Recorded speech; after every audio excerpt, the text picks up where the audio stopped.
Hello दोस्तों, तो आपका स्वागत है मेरे यूट्यूब चैनल द फैक्ट। आज कुछ नया जाने में आज मैं आपको जापान के 14 मोस्ट विजिटिंग प्लेसेस के बारे में बताने जा रहा हूँ। आई होप आपको ये वीडियो पसंद आएगा। तो शुरू करते हैं। पहला है माउंट फिजी।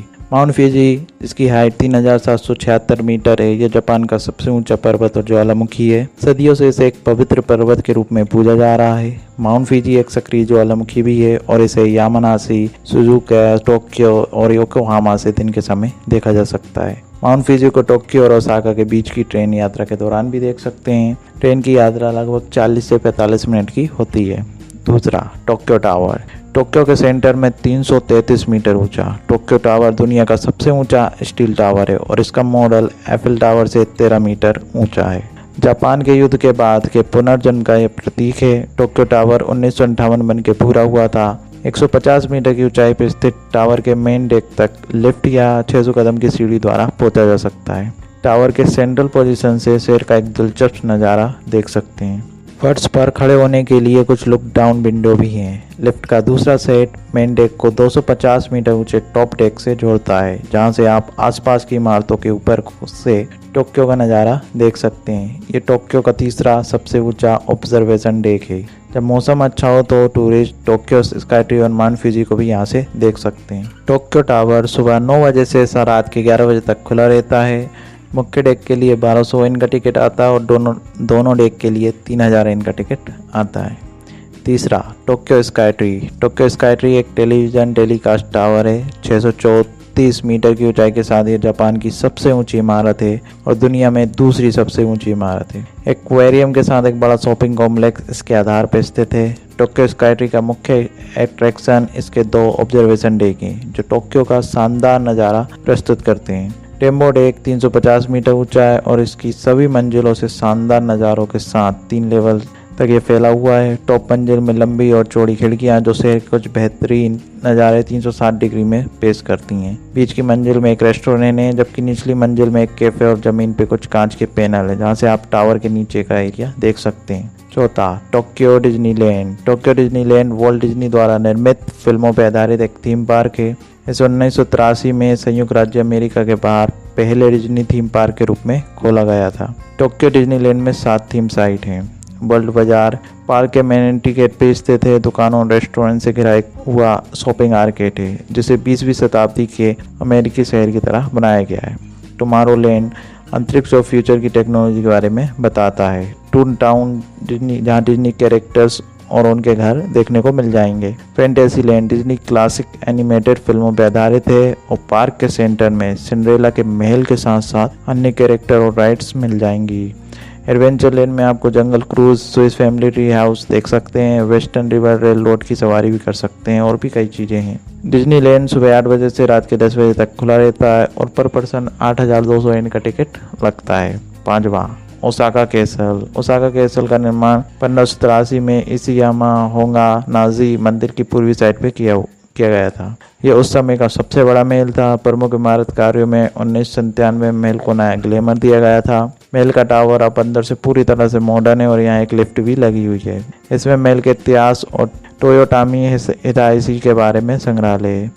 निशिनोमारू गार्डन में 600 चेरी के पेड़, एक ट्री हाउस, पूर्व ओसाका गेस्ट हाउस और नीचे से महल टावर के अच्छे नज़ारे के साथ एक लॉन भी है। पूर्व ओसाका कैसल हाउस लगभग 2 वर्ग किलोमीटर के एरिया में फैला हुआ है, जिसमें बहुत सारी जगह, खेल सुविधाएं, ओसाका हॉल, टोयोटामी हिदायशी को समर्पित एक मंदिर है। चेरी ब्लॉसम सीजन के दौरान पार्क ओसाका के सबसे लोकप्रिय नामी स्थानों में से एक होता है। ये पार्क सुबह 9 बजे से शाम 7 बजे तक खुलता है और 600 एन पर पर्सन का टिकट लगता है। 6वां, Osaka aquarium Kaiyukan. Osaka aquarium Kaiyukan Osaka के खाड़ी क्षेत्र का टेम्पोजन हार्बर गांव में स्थित है और जापान के सबसे शानदार एक्वेरियम में से एक है। प्रशांत द्वीप में रहने के वाले जीवन के विभिन्न रूपों का परिचय देता है।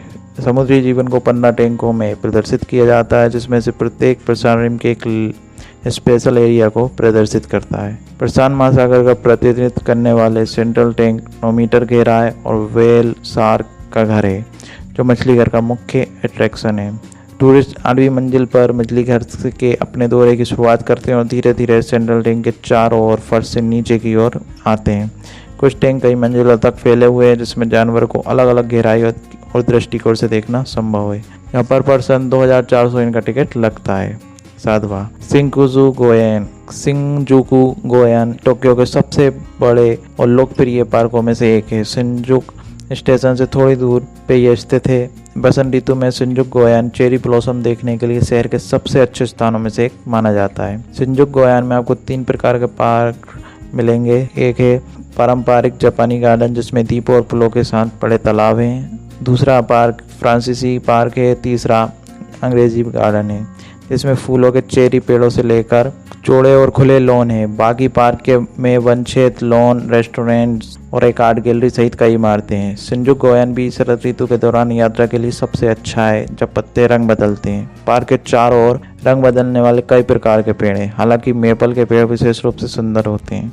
जापानी गार्डन और पार्क के पूर्वी हिस्से में मेपल पर्वत के आसपास बड़ी संख्या में देखे जा सकते हैं। रंग आमतौर पर नवंबर से दिसंबर के टाइम दिखाई देते हैं। 8वां अबेनो हारुकास ओसाका में 300 मीटर लंबा अबेनो हारुकास जापान का सबसे ऊंची गगनचुंबी इमारत है।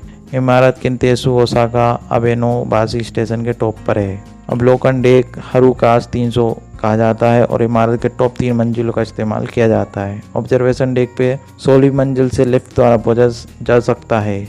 चारों ओर बड़े फर्श से छत तक कांच के पैनल के साथ 60वीं मंजिल ओसाका के 360 डिग्री में दृश्य प्रस्तुत करती है, जबकि 58 मंजिल में लकड़ी के डेक और कैफे के साथ आकर्षण रूप से डिजाइन किया हुआ आंतरिक कोर्ट है। 9वां Kyoto imperial palace Kyoto imperial palace Japan के सम्राट का महल है। 1869 में मीजी बहाली के बाद से सम्राट टोक्यो इंपीरियल पैलेस में रहते हैं, जबकि क्योटो इंपीरियल पैलेस के संरक्षण का आदेश 1877 में दिया गया था। आज ये जनता के लिए खुले हुए इंपीरियल जनता घरेलू एजेंसी की मेजबानी करता है और यहाँ की एंट्री फ्री है।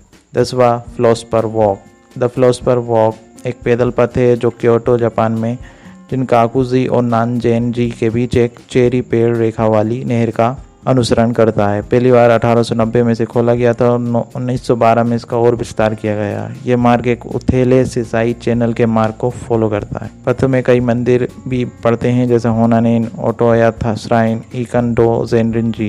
पैदल चलने में लगभग 30 मिनट लगते हैं, हालांकि कई लोग रास्ते में दर्शनीय स्थलों की यात्रा करने में अधिक समय लगा देते हैं।